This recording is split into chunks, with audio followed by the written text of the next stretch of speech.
come-se, fala-se, vende-se, preparam-se, decoram-se, escreve-se, escrevem-se, pronuncia-se, pronunciam-se. Mesmo a frase não estando na voz passiva, a palavra se dá o valor passivo à frase. Eu sou a Maria, sejam bem-vindos e vamos lá começar.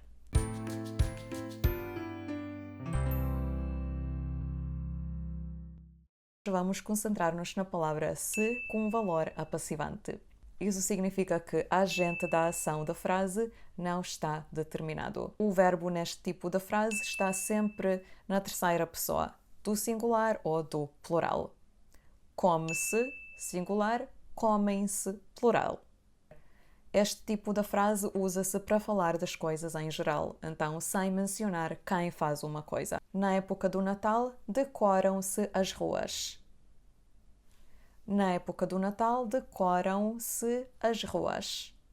Como falamos das ruas, plural, vamos dizer decoram-se. Então, não importa quem decora as ruas. A voz passiva seria as ruas estão decoradas ou estão a ser decoradas, foram decoradas. Tem só o valor passivo, mas está na voz ativa.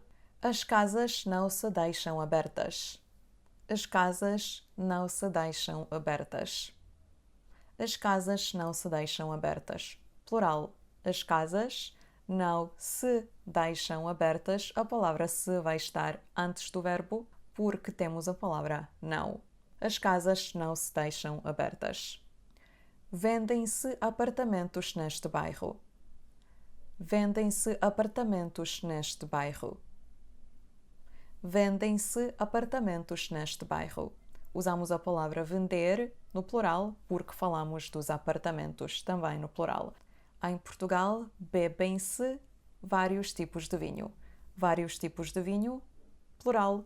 Bebem-se também tem de estar no plural. Essas coisas já não se compram.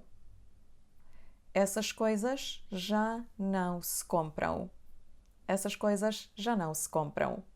Ligamos se compram. Essas coisas já não se compram. Aqui não se fala inglês. Aqui não se fala inglês. Aqui não se fala inglês. Como é que se diz isso em português? Como é que se diz isso em português? Como é que se diz isso em português?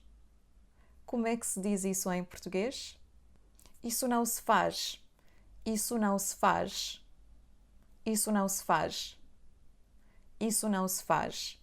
Quando o sujeito é indeterminado, o verbo vai ter a forma singular. Em Portugal, come-se muito bem.